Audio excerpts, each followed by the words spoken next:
Maka kawasan kota tua ini yang notabene hampir memiliki banyak peninggalan bangunan-bangunan bercorak atau bergaya Eropa, itu bukti bahwa Belanda pernah ada di sini.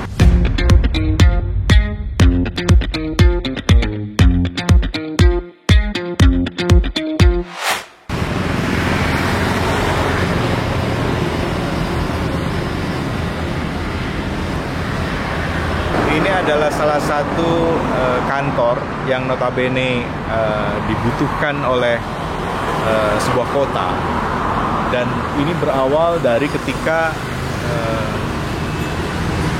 masyarakat Eropa yang stay di Cirebon di sekitar awal 1900 itu semakin banyak.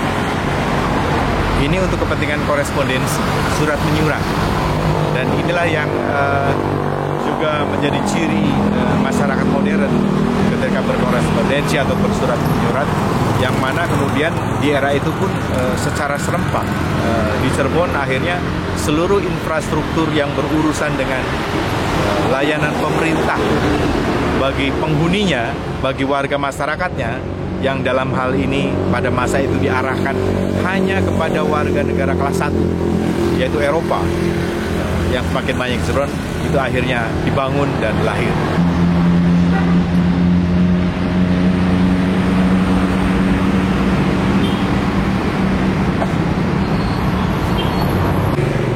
Kantor Bank Indonesia ini juga termasuk salah satu ikon dari bukti sejarah masa lalu Cirebon, khususnya kota tuanya, di mana ini adalah dulunya kantor bank atau bank sentral di era kolonial, dan ini kembali membuktikan bahwa ketika tatanan peradaban masyarakat modern hadir dan itu sampai ke Cirebon, sehingga pembangunan Cirebon kemudian marak dan masif dilakukan, maka kawasan kota tua ini yang notabene hampir memiliki banyak peninggalan bangunan-bangunan bercorak atau bergaya Eropa, itu bukti bahwa Belanda pernah ada di sini.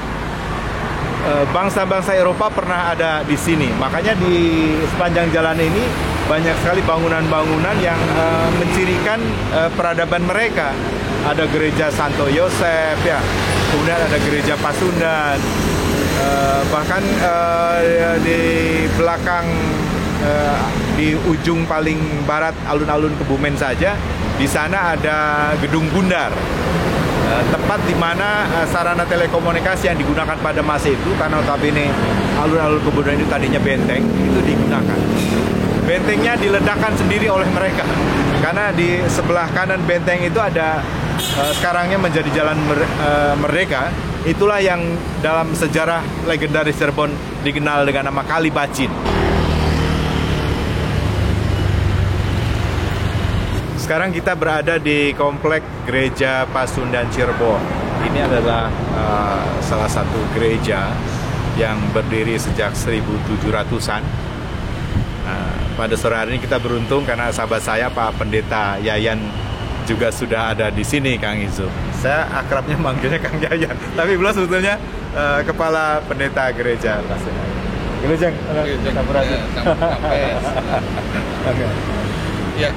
Maka dicaraskan, saya Pendeta Yayan Herianto, saat ini bertugas di Gereja Kristen Pasundan, ya. Sebetulnya saya tinggal agak tidak jauh dari sini di Kota Majalengka, tapi kebetulan sudah bertugas di wilayah Cirebon. Mengenai bangunan ini, mungkin kita bisa lihat ada sebuah monumen yang di tembok ini, ya. Dalam bahasa Belanda, ya, mirip-mirip bahasa Inggris, ya. Dokter anak perempuan dari Padet Hukman di Cirebon, residen Cirebon, Good Friend, sahabat Allah, ya, sahabat Allah, dan Hana Maria Alting. Mungkin ibunya atau nama si perempuan anak ini, ya, Johanna Maria Alting. Seperti itulah kalau kasar-kasarnya, kita raba-raba. Nah, untuk makam Pak, bisa dijelaskan? Mari.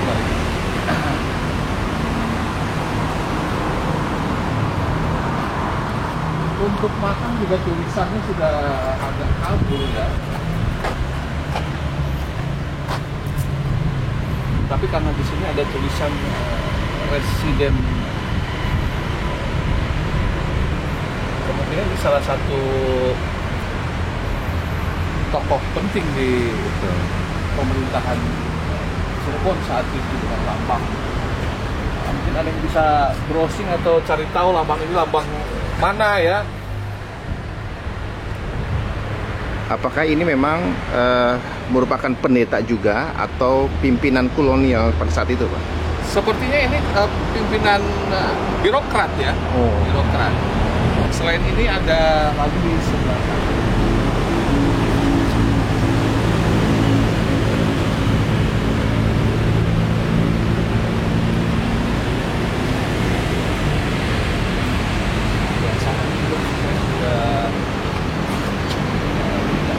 Baca ya,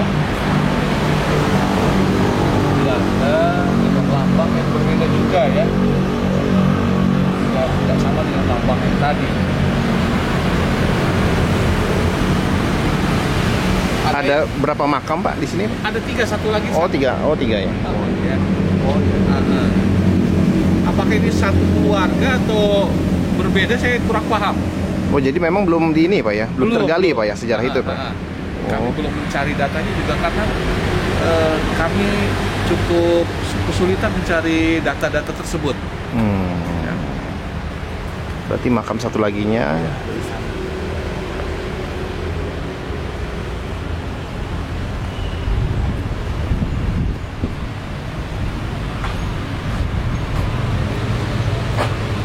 Ini juga ya Pak. Ada tertulis namanya sini ya. Ini jelas namanya nih. Jelas. Presiden Van Cirebon. Namanya dan ini jabatannya. Ini semestinya nama wilayah sini harusnya Residen Van Cirebon juga. Iya, dengan lambang yang berbeda juga. Iya, iya. Apakah lambang wilayah apa lambang keluarga, saya kurang paham. Lambang-lambangnya berbeda ya? Berbeda. Iya. Apakah itu klan tertentu atau apa ya, status jabatan, saya kurang paham. Boleh? Kita masuk ke dalam. Oh, ini tadinya kapel. Iya. Lebih 8 ini. Lambang seperti apa ya? Seperti perahu yang tertelungkup. Iya. Gitu. Kayak kastil-kastil di Eropa kan? Iya. Modelnya begini. Besar. Kami tadinya ini juga tiangnya dari kayu, hanya kami kesulitan Perawatan gitu. iya untuk mencari lagi. Oh. Masih terlihat tiang kayunya. Dari bangunan ini masih terawat yang mana Pak? Kayuan ini Pak? Iya, ini. Salah satu ini.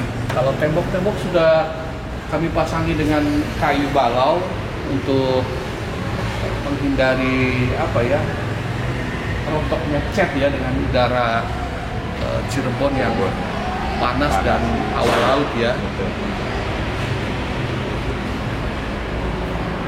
Jadi kalau kita lihat atas ini seperti kapal perahu yang telungkup ke bawah.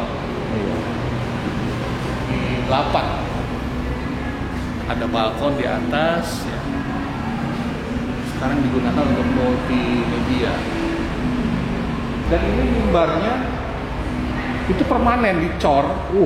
Ya, dicor, ditanam. Ini asli Pak? Dari Asli dan masih ori. Oh. Ini tuh bentuk-bentuk Boleh, mimbar. boleh saya naik. Silakan. Bentuk-bentuk mimbar Belanda pada zaman itu. Kalau kita lihat gereja-gereja di Jakarta, di mana gereja-gereja tua, mimbarnya akan modelnya seperti ini dan ada payung di atapnya. Melambangkan cawan atau gelas ya.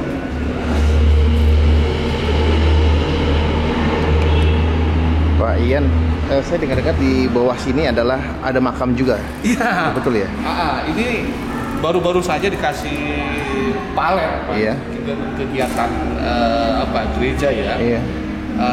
Di lantai ini ada bekas lantai yang tidak sama Iya. posisinya, dan menurut dongeng orang tua katanya di wilayah Jember ini ada makamkah ataukah lorongkah, saya kurang paham karena kita tidak bisa membuktikannya ya, atau menggalinya, atau secara fakta kita melihat dengan cara tertentu.